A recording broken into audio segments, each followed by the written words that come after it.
Hey there, y'all. Disney D Prince here today with another Disney doll unboxing.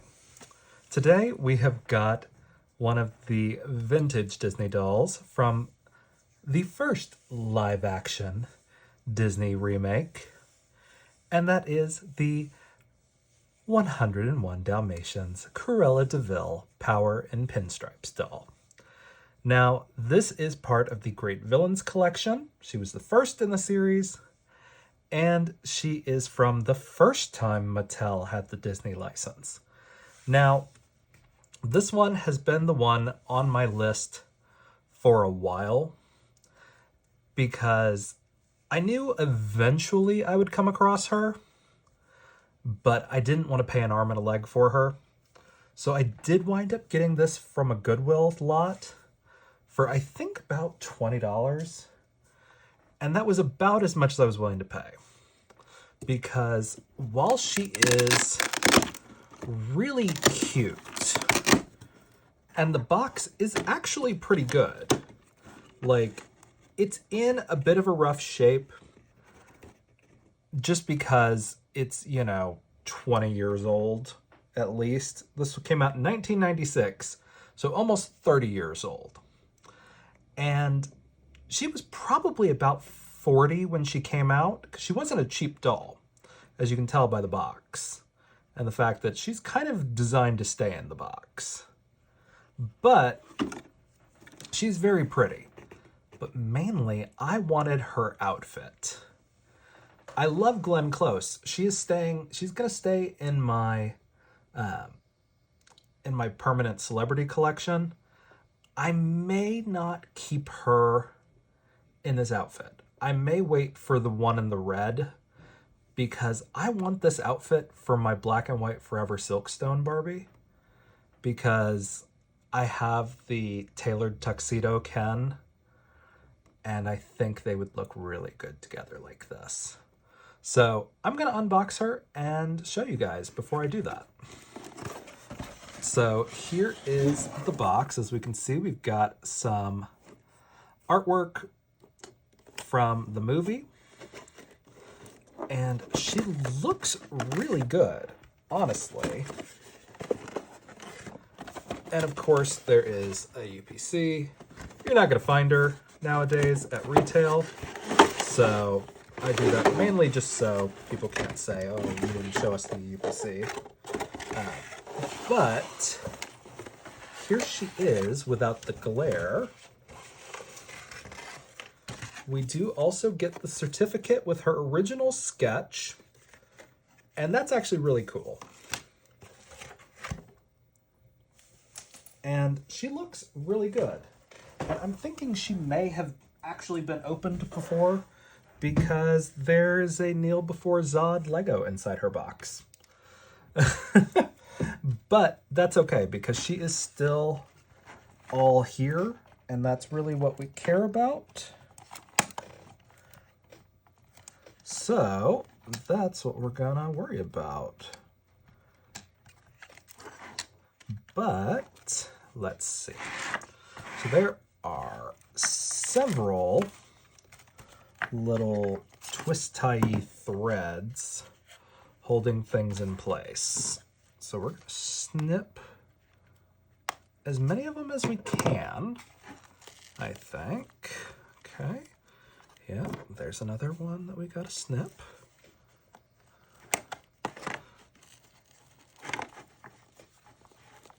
Because as you can see, there is some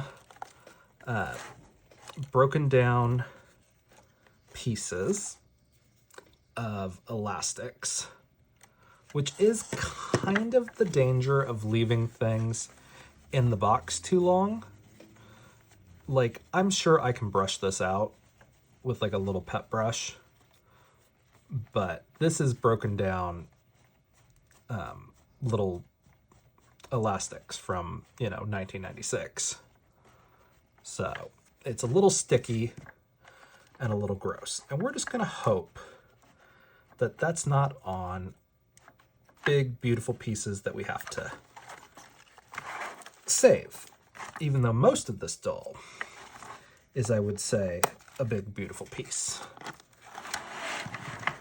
But we're gonna do our very best, I think, if we can, to kind of get this undone. Now, thankfully, it looks like we could maybe use the seam ripper.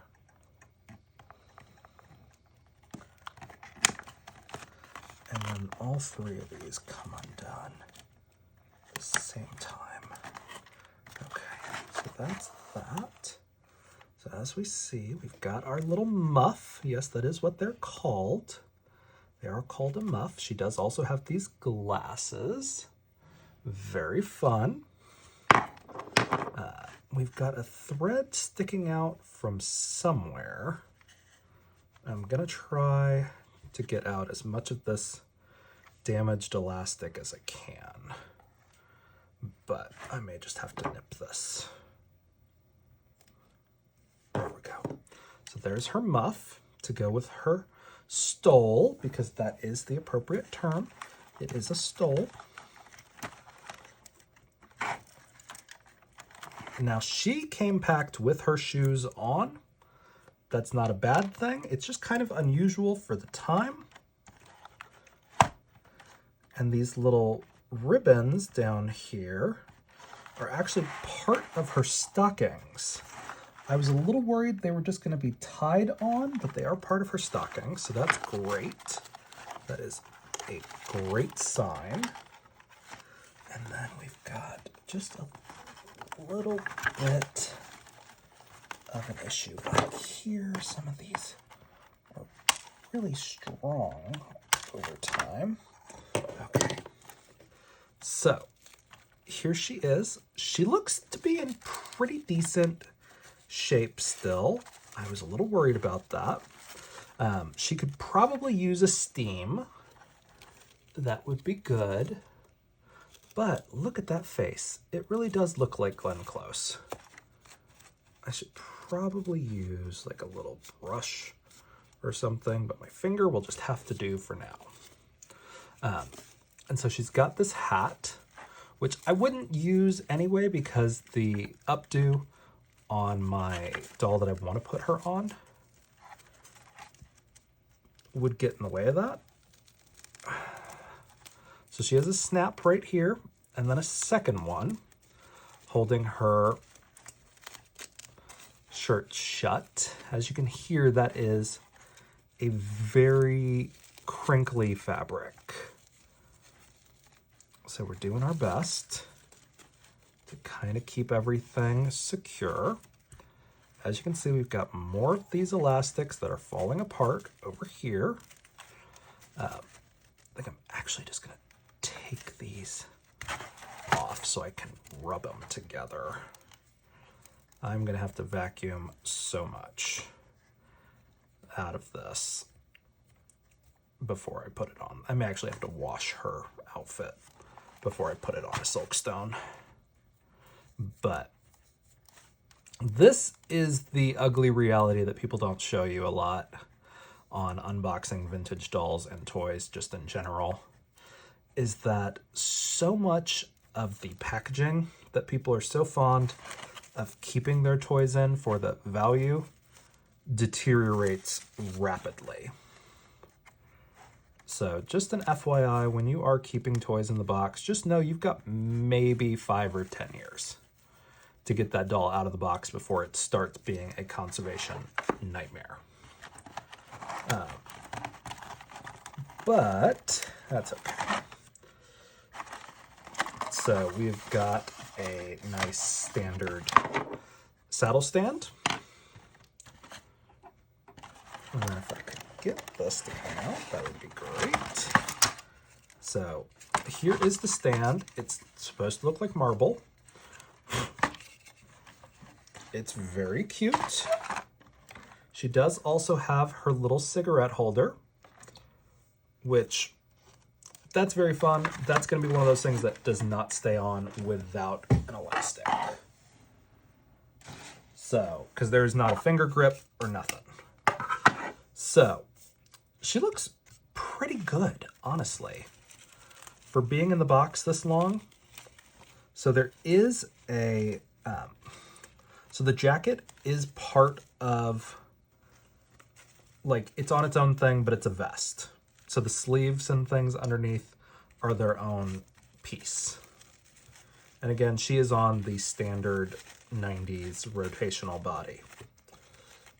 So she looks really good. And she's got these bone detailings that are supposed to be like ivory tusk. And then again, here on the back. The hat is really cute, but I think, honestly, it's not going to stay on real well.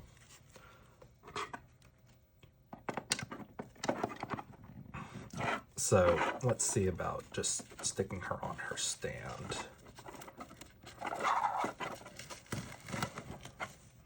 So like I would normally have her shoes already on when I put her on the stand, but with vintage 90s dolls, they were a little bit difficult even once the dolls were wearing their shoes. So, very, very cute. There is no posability to the arms or the legs. Actually, she might have, okay, so she does have click knees. So she has essentially itty bitty amounts of articulation, but her elbows do not move, which makes this actually a little hard to use like it's supposed to be used, but that's okay. We can just kind of drape this over the side of the arm and pop it off like that. And we store her like that. And she looks pretty good, honestly.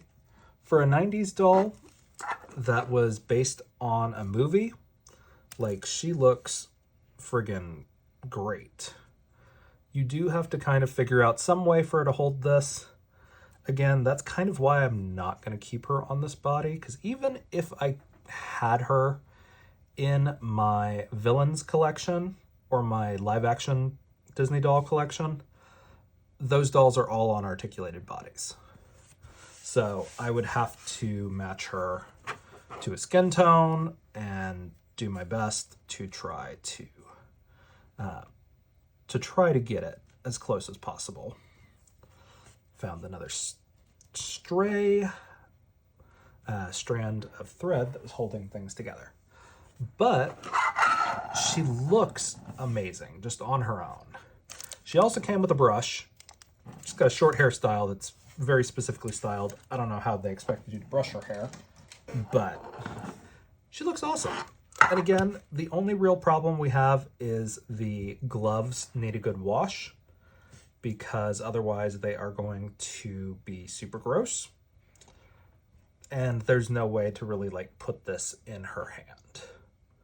Like, one, she's got her hands kind of busy, but could, I guess, technically, oh, hold on. There's a hole in her hand to go like this, which I think is actually supposed to go like that. So technically speaking, you can. There's not a hole in the glove where you would need to put it through, so you have to take her glove off to have her smoking. So I guess that works. So that is what she looks like with her smoking hand, kind of like that, which is kind of cool, honestly, and a little bit more interesting than rings on dolls. So I don't know, that's kind of wild. I was wondering how that was going to go on. And again, her glasses, these are actually transparent if you see through there. So they do meet my requirements, but I just don't think Cruella's wearing sunglasses, really. But you can put them on her, kind of, if you kind of jam it into her hair. So like that. But it just depends on what you want to do, how you want to style it. I like seeing the doll's eyes. So I would probably just like stick this on top of that or something like that, or stick it in the top of the muff like that. But again, we do still have these gloves. So she's very, very cute, very pretty. I may have to give her entire outfit a wash, though, because she feels a little sticky. Except for the fur. The fur is going to be fine. I'll brush out those little bits. And this whole thing, which is a stole, but actually looks more like a cape, is lined. So it's pretty good. Honestly, even by today's standards, this doll would probably be $100 if it was released today. So if you enjoy a good live action doll, then this is probably one you want to pick up. There's also another doll that they made where she's in the red and black outfit from the movie. If you remember, it's the big red fur coat, and that's a full fur. So very cool. I might pick that one up, but this one is so Cruella DeVille that if I don't like the way it looks on my Silkstone, I'm going to put this one in my collection because she's just too cool not to. I will have to replicate this on a made-to-move hand or an articulated hand, whichever one I wind up putting her on. But yeah. And again, this is going to be a little tight on a standard body. So I might wind up just swapping the arms out at the very least. So if you guys have any questions on this, let me know in the comments. If you enjoyed it, leave me a like. And as always, follow along for some more fun unboxings. Sometimes they're vintage, sometimes they're new. All right, y'all. Be good. Bye.